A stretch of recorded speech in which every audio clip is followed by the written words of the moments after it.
कक्षा 10 के हमारे उन सभी विद्यार्थियों का बहुत बहुत स्वागत है जिन बच्चों ने फॉर्म डाला है द्वितीय परीक्षा का। जी हाँ विद्यार्थियों, लास्ट पेपर बचा है और वो भी बचा है खतरनाक अंग्रेजी विषय का। अंग्रेजी विषय में बहुत ही ज़्यादा विद्यार्थियों को सप्ली आई है, मतलब फेल हो गए हैं और उन्होंने हाई स्कूल द्वितीय परीक्षा वर्ष 2026 में फॉर्म डाला है। सेट सी लेकर आ चुका हूं आप लोगों के लिए। 75 नंबर का पेपर किस प्रकार आने वाला है, ऐसा आएगा पेपर कि आप जब देखोगे तो आपको सूझ नहीं पड़ने वाली है। तो ये वीडियो लास्ट तक देखिएगा। 16 क्वेश्चन रहते हैं, याद रखिएगा 75 नंबर में। तो पूरा अंग्रेजी का पेपर किस प्रकार आपका बनने वाला है, वीडियो को लास्ट तक देखिएगा, सब कुछ आपको समझ में आएगा। चलिए तो बिना देर किए हम स्टार्ट करते हैं पहले क्वेश्चन से। अगर आप चैनल पर पहली बार आए हैं तो चैनल को सब्सक्राइब कर लीजिएगा, घंटी बटन कॉल पर कर लेना, जिससे आने वाले वीडियो का नोटिफिकेशन आपको मिल जाएगा। सेक्शन नंबर ए में आपको क्या करना है, इस सेक्शन ए को आपको ध्यानपूर्वक पढ़ना है और नीचे दिए गए प्रश्नों के उत्तर देना है। जैसे यहाँ पर लिखा है, read the following passage carefully and choose the correct answer from the given options. यहाँ पर इस पैसेज को ध्यानपूर्वक पढ़ने के बाद नीचे दिए गए प्रश्नों के उत्तर आपको ध्यानपूर्वक पढ़कर उत्तर देना है। जैसे कि यहाँ पर इसी पैसेज में आंसर ढूंढने हैं आपको। तो देखिए पैसेज कहाँ से स्टार्ट हुआ है, पहले तो ये ध्यान रखिएगा, नहीं तो आपके सारे पैसेज के आंसर क्या हो जाएंगे, गलत हो जाएंगे। देखिए पैसेज अगर आपके पेपर में आता है कि papaya is one of the healthiest fruit, ठीक है, यहाँ पर पपीता की बात हो रही है कि जो स्वास्थ्य के लिए जो पपाया होता है वो बहुत ही हेल्दी होता है, ठीक है, ऐसा फल है ये जो शरीर के लिए बहुत ही लाभकारी होता है। It was a number of properties, ठीक है, the fruit originated in southern Mexico and neighbouring central America. तो यहाँ पर इस पैसेज को पढ़ने के बाद नीचे के क्वेश्चन अगर आप देखेंगे तो देखिए इसमें चूज द करेक्ट आंसर। यहाँ पर हम पहला क्वेश्चन देखें तो इसमें क्या कह रहा है, देखिए besides the fruits itself the of the papaya is are also useful. तो यहाँ पर आपका ऑप्शन आपको 4 दिए उसने, देखिए leaves, seeds, skin, all of this. तो मतलब हम इस पपाया का मतलब जो है इसको हम किस चीज़ में इसका हम उपयोग कर सकते हैं, तो आपका आंसर हो जाएगा इन सभी में हम इसका उपयोग कर सकते हैं। अगला देखते हैं, papaya is not useful for. तो papaya is not useful for, तो यहाँ पर आप आंसर हो जाएगा हमें पपीता को कब नहीं खाना चाहिए। तो हमें कब नहीं खाना चाहिए ये ऊपर वाले पैसेज में दिया हुआ है, कफ एंड कोल्ड में, खांसी और सर्दी में हमें पपीता को नहीं खाना चाहिए। अगले क्वेश्चन को देखेंगे, the enzyme which helps in the digestion of protein is present in of papaya. तो इसमें आपका करेक्ट आंसर हो जाएगा skin in case of gastric juice deficiency, ये आपका करेक्ट आंसर हो जाएगा, ठीक है, ऑप्शन नंबर सी। अगले क्वेश्चन को देखेंगे, what is useful in case of gastric juice deficiency. तो इसका करेक्ट आंसर हो जाएगा पेपेन, करेक्ट आंसर होगा बी ऑप्शन आपका राइट आंसर यहाँ पर लगाएंगे आप, किसी प्रकार की गलती आपको करना नहीं है। देखिए अगला क्वेश्चन देखेंगे आप, in India papaya is available. तो एवरीवेयर, भारत में पपाया कहाँ पर उपलब्ध है, कहाँ पर प्राप्त होता है, तो एवरीवेयर, हर जगह हमें क्या पपाया मिल जाता है। चलिए यहाँ पर देखेंगे हम अगले इस पैसेज को, पैसेज नंबर दूसरा देख लीजिए। इस पैसेज को भी ध्यानपूर्वक आपको क्या करना है, रीड करना है, उसके बाद नीचे दिए गए प्रश्नों के उत्तर हम देंगे। जैसे कि पहला है आपको यहाँ पर दिख रहा है, द अर्लीस्ट मैन लिव्ड। तो यहाँ पर आपका जो आंसर होगा इन काउस आपका राइट आंसर हो जाएगा। The strong in the earliest days, तो इसमें आपका आंसर जो होगा डिस्ट्रॉयड द वीक आपका करेक्ट आंसर हो जाएगा। ध्यान रखिएगा question.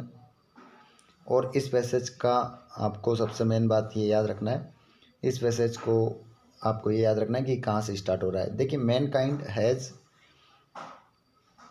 अनडोubtedly progressed since medieval times। याद रखिएगा इसको। अगर इस प्रकार का पैसेज आपको मिला तो आपके आंसर जो मैं बता रहा हूँ यही होंगे। ठीक है, दो हमने देख लिए थे, तीसरा देखेंगे। इसमें अगला क्वेश्चन जो तीसरा वाला रहेगा, man gave up the love of jungle when they realized that they had. तो इसका करेक्ट आंसर आप अगर इसमें पैसेज में देखोगे तो आपको आंसर मिल जाएगा रेशनल क्वालिटीज़ आपका करेक्ट आंसर हो जाएगा।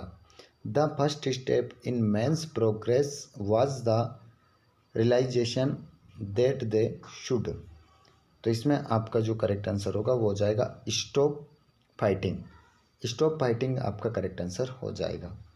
नेक्स्ट क्वेश्चन को देखेंगे, which creation of the god is not mentioned in the passage. तो इस पैसेज में किसको मेंशन नहीं किया गया है?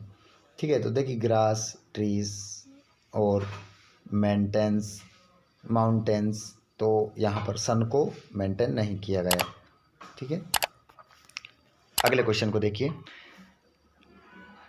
अब सेक्शन आपका आ जाएगा बी सेक्शन में आपको एक पैसेज और मिलेगा। इस पैसेज को देखिए, अभी तक जो था हमें कुछ भी याद नहीं करना था, पैसेज में से ढूंढ कर आंसर अभी तक लगाने थे। ठीक है, आपको यही करना है। आपके अभी तक क्या हो गए, 10 नंबर यहाँ से पक्के हो गए हैं। ठीक है, इसी प्रकार आपको हल करना है। अब क्वेश्चन नंबर तीसरा भी आपका 5 नंबर का रहेगा। इसमें आपको क्या करना है, देखिए बता देता हूँ। इसको देखिए कहाँ से स्टार्ट हुआ है, discipline in necessary in life, a man without discipline can achieve nothing worth while in life. ठीक है,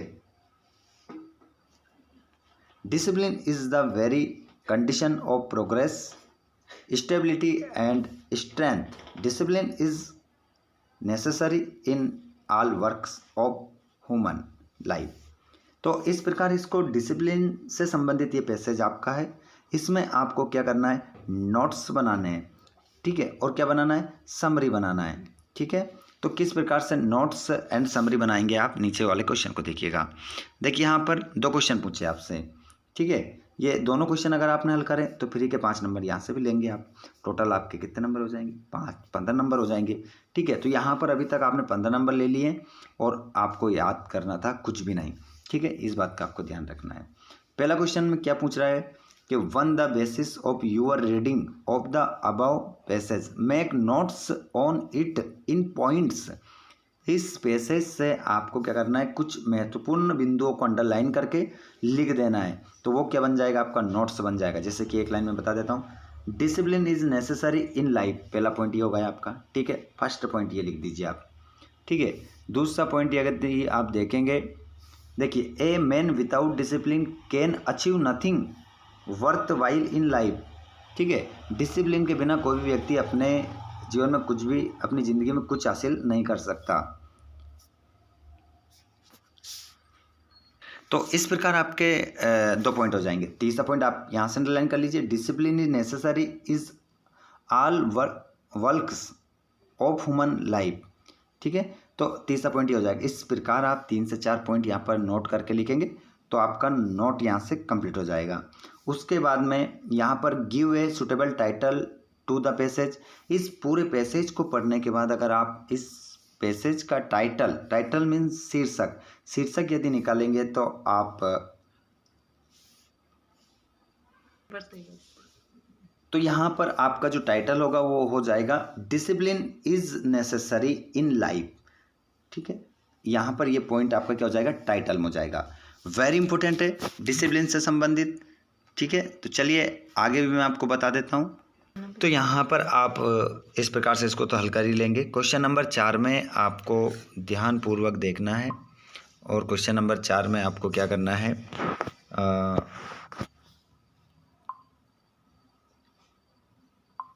यहाँ पर क्वेश्चन नंबर 4 में आप लोगों को electronics a few days ago about but it has developed some problems. एक लेटर लिखना है, ठीक है, आपको एक लेटर इसमें लिखना है क्वेश्चन नंबर 4 में। और में आपको एक एप्लीकेशन लिखना है स्कूल लिविंग सर्टिफिकेट SLC की एक एप्लीकेशन आपको लिखना है। दोनों में से अगर आपको लेटर आता लिखना है तो लेटर लिख सकते हैं, और इस स्कूल लिविंग सर्टिफिकेट का अगर एप्लीकेशन लिखना है तो वो लिख सकते हैं आप।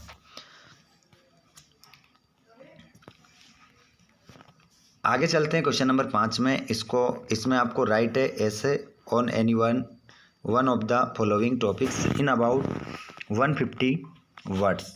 150 शब्दों में आपको एक निबंध लिखना है। Any great leader, wonder of science, impact of corona on children, value of games and sports, the festival you like most. तो इस प्रकार आप लोगों का निबंध हो जाएगा। जो भी निबंध आप लिखना चाहते हैं इसमें से एक निबंध आप अच्छे से याद कर लीजिएगा। वेरी वेरी इंपॉर्टेंट है। Wonder of science and value of games and sports very important है। जिसके बाद में आप देख सकते हैं यहाँ पर right a paragraph in about 150 words on importance of trees. यहाँ पर देख सकते हैं आप एक आपको यहाँ पर दिया हुआ है पैराग्राफ। इस क्वेश्चन नंबर 6 में आपको इसको देखकर 60 से 75 शब्दों में एक पैराग्राफ तैयार करना है इस इमेज को देखकर। सेक्शन सी देख लीजिए, ग्रामर संबंधित है। Ramesh is my friend lives in Bhopal, तो इसमें हु आ जाएगा। और ईच ऑफ दिस बुक्स, तो इसमें टेल्स आपका राइट आंसर होगा। और I saw boys sitting in the garden, तो इसमें सम हो जाएगा। Neither Mohan nor the boys are in the class, the politician and other, तो इसमें हैज़ हो जाएगा, डाइड। और मनु इज़ ऑनेस्ट पर्सन, तो इसमें एन आप आर्टिकल का प्रयोग करेंगे, एन आर्टिकल इसमें आ जाएगा आपका। I sleep early, I was tired because, इसमें आपका राइट आंसर होगा। उसके बाद यहाँ पर आप देख सकते हैं, यहाँ पर क्वेश्चन नंबर 8 आप इसको ध्यानपूर्वक देखिएगा। 8 में आपको 5 करने हैं। टोटल कितने दे रखे हैं? 8 दे रखे हैं, सॉरी 7 दे रखे हैं, 5 करने हैं आपको, ठीक है। 7 में से कितने करने हैं? 5 करने हैं। अब मैं आप लोगों को यहाँ पर बता देता हूँ कि ये सारे आंसर मैं आपको देने वाला हूँ टेलीग्राम पर। टेलीग्राम की लिंक डिस्क्रिप्शन में। जो भी प्रश्न का उत्तर आपको चाहिए कमेंट बॉक्स में ज़रूर बताइएगा, और मैं आप लोगों को तुरंत इसका फ़ोटो खींचकर टेलीग्राम पर डालने वाला हूँ। तो इसका आंसर आपको समय बचेगा और आपको तुरंत याद हो जाएंगे। क्वेश्चन नंबर 9 देखेंगे। The poem dust of now is written by. The poem dust of now, इस कविता को लिखने वाले कौन है? तो रॉबर्ट फ्रॉस्ट। अगला क्वेश्चन है, at night the tiger listens to, तो इसको लिखने वाले हैं, सॉरी माफ़ कीजिएगा, पेट्रोलिंग कार्स, ठीक है। किससे संबंधित है? पेट्रोलिंग कार्स से संबंधित आपका ये हो जाएगा। और Amanda likes to live in the tower because, तो इसमें आपका it is very high. She feels secure there, she has a grand view of surroundings, all of this आपका करेक्ट आंसर इसमें हो जाएगा। और how do the trees move, तो इसमें आप they stumble on the part. अगला क्वेश्चन 5वां भी है, did you finish your homework, show that Amanda is a, तो आपका इसमें करेक्ट आंसर क्या हो जाएगा? A school going girl. Question number 6, इसमें आपका आंसर हो जाएगा नॉलेज। नॉलेज आपका करेक्ट आंसर हो जाएगा। आगे भी क्वेश्चन देख सकते हैं आप। देखिए समय ज़्यादा हो रहा है और क्वेश्चन क्रमांक देखिए 10 के सभी आंसर लगे हुए हैं यहाँ पर। आप थोड़ा देख सकते हैं। जैसे कि क्वेश्चन नंबर आपका पहला है, who is the in the poem, तो द टाइगर आपका आंसर हो जाएगा। और द वर्ड प्लम्ब इज़, तो ये आपका एक एन एडजेक्टिव हो जाएगा। और द टाइगर हाइड्स हिमसेल्फ, तो near the water hole.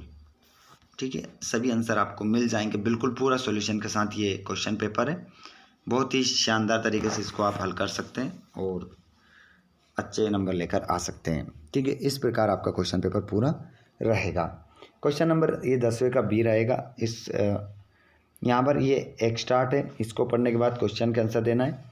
Kaveri gets its water from, तो इसमें हिल्स एंड फॉरेस्ट आपका आंसर होगा। और व्हाट इज कुर्ग, तो ए डिस्ट्रिक्ट आपका आंसर हो जाएगा। ठीक है, बाकी देख सकते हैं इसमें डियर आंसर होगा। 11 में, 12 में, 13 में ये आपकी किताब के क्वेश्चन आ चुके हैं, इनको अच्छे से हल कर लीजिए। और अब इनमें से आपको जो प्रश्न चाहिए 12, 11, 13, 14, 15, 16 में आपको जिस प्रश्न का उत्तर चाहिए कमेंट बॉक्स में बता दो, तुरंत आपको मैं टेलीग्राम पर दूंगा। टेलीग्राम की लिंक डिस्क्रिप्शन में ज्वाइन कर लीजिएगा। अच्छे से अपने सभी दोस्तों को शेयर कर दें और घंटी बटन कॉल पर कर लो ताकि आने वाले सभी वीडियोस नोटिफिकेशन आपको मिल जाए। धन्यवाद, थैंक्स फॉर वॉचिंग।